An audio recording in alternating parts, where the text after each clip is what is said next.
तो आज हम सीधा उन हस्तलिखित नोट्स पर आते हैं जिनका विषय है हिंदी साहित्य और व्याकरण का सबसे जीवंत हिस्सा, यानी रस। जी सर, बिल्कुल। देखो, रस कोई परीक्षा में सिर्फ रटने वाला विषय नहीं है।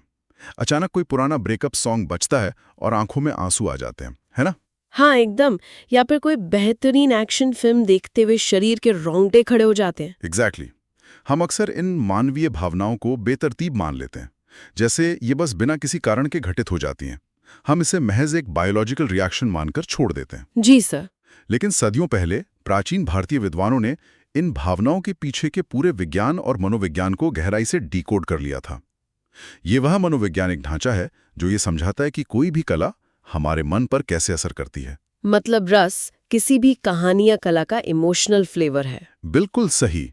साहित्य में रस का मतलब केवल भौतिक स्वाद नहीं है। संस्कृत की श्री धातु से उत्पन्न इस शब्द का अर्थ है आनंद। एस्थेटिक ब्लिस जिसे हम कहते हैं। हाँ, आचार्य विश्वनाथ का एक बहुत प्रसिद्ध सूत्र है, वाक्यम रसात्मकम काव्यम। मतलब रस युक्त वाक्य ही काव्य है। एकदम सही। रस के बिना कोई भी रचना एक मृत शरीर के समान है। रस ही उसकी आत्मा है। और हाँ, ये के सर के अपने हैंड रिटन नोट्स हैं और यूपी पुलिस एग्जाम्स के लिए सुपर इंपॉर्टेंट हैं। यहाँ से सवाल पक्का आते हैं। जी सर, एग्जाम के लिए ये पॉइंट बहुत की हैं। अब भरत मुनि के ग्रंथ की बात करते हैं। उनका ग्रंथ है नाट्यशास्त्र, जिसे पंचम वेद भी कहा गया है।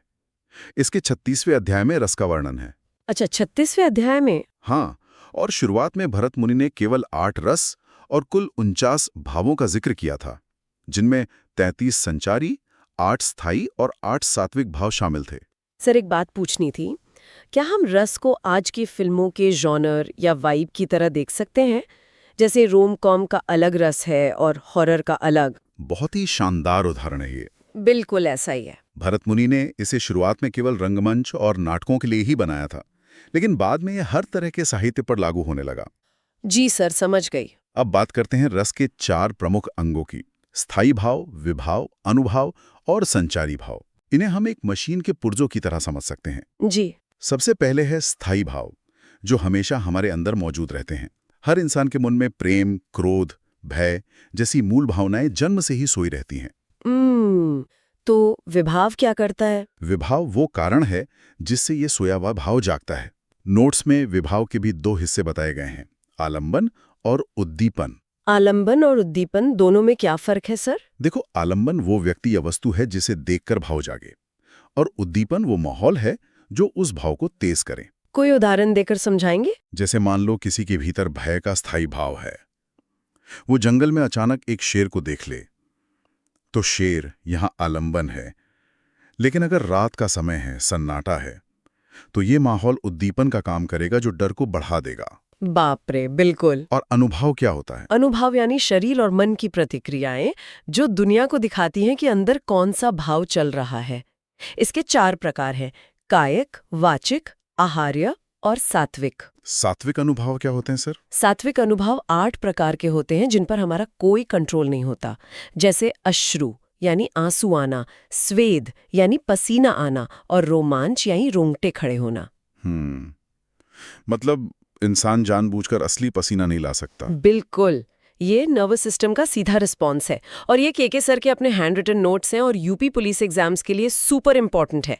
यहाँ से सवाल पक्का आते हैं। दी सर, ये चारों अंग अच्छे से समझ आ गए, पर सर एक डाउट था। हाँ, पूछो। अगर स्थायी भाव हमारे भीतर परमानेंट है, तो फिर इन 33 संचारी भावों की क्या आवश्यकता है?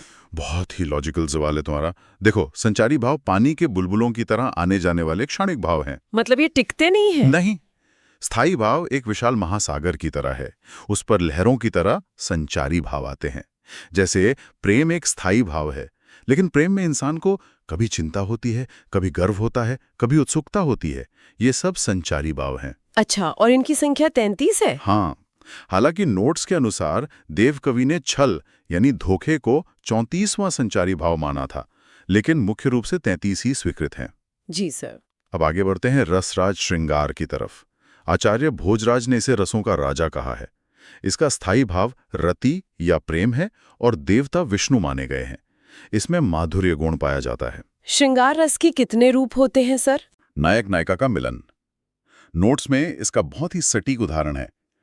बतरस लालच लाल की मुरलीधरी लुकाए। इसमें कृष्ण और गोपियों की बातचीत का वर्णन है ना? एकदम सही। जहां गोपियां श्री कृष्ण से बातें करने के लालच में उनकी बांसुरी छिपा देती हैं।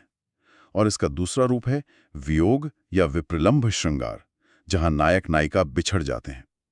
वियोग श्रृंगार में 10 दशाएं मानी जाती हैं, जैसे अभिलाषा, चिंता, उन्माद वगैरह। तो सर, क्या हम कह सकते हैं कि संयोग श्रृंगार किसी रिश्ते का वो हनीमून फेज है जहां सब जादुई लगता है, और वियोग श्रृंगार दुनिया की सबसे दुखद हार्टब्रेक प्लेलिस्ट है? हाँ बिल्कुल, आज की भाषा में तुम इसे ऐसे ही समझ सकती हो।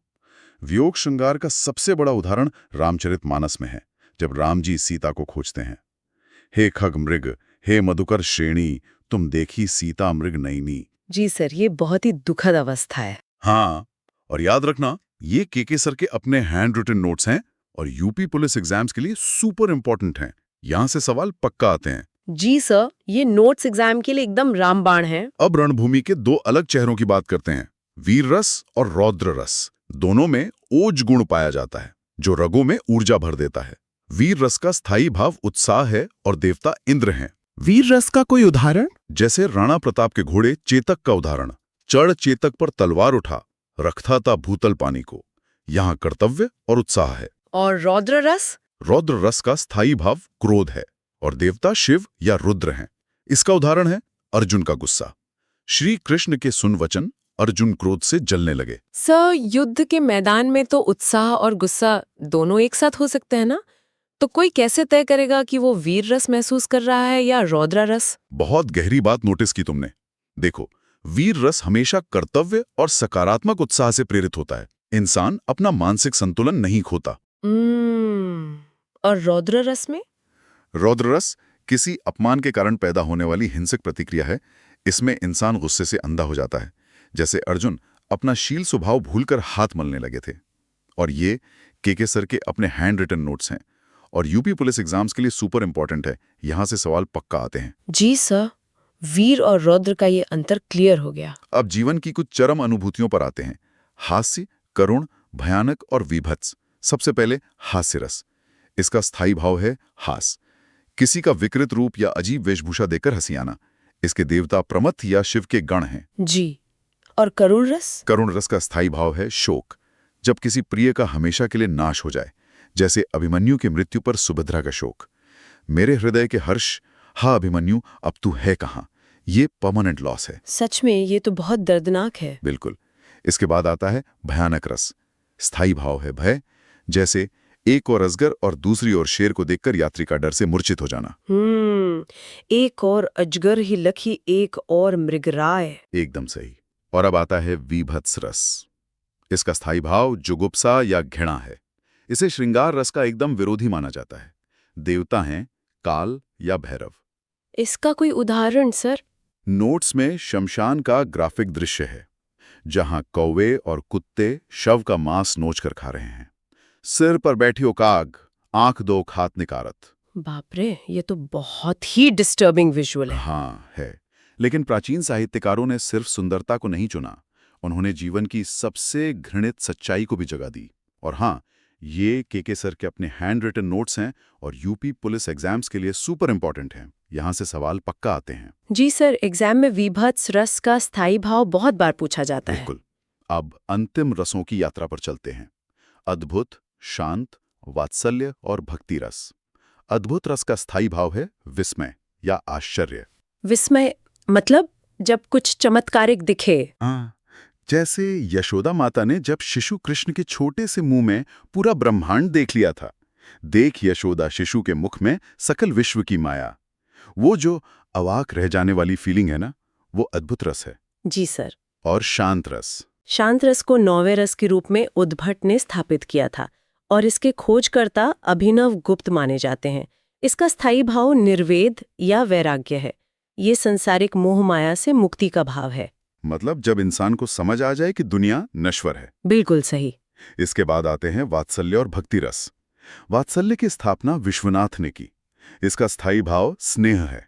कवि सूरदास इसके सबसे बड़े कवि रहे हैं, जैसे यशोदा माता का बाल कृष्ण को पालना झुलाना। और भक्ति रस? भक्ति रस की स्थापना रूप गोस्वामी ने की।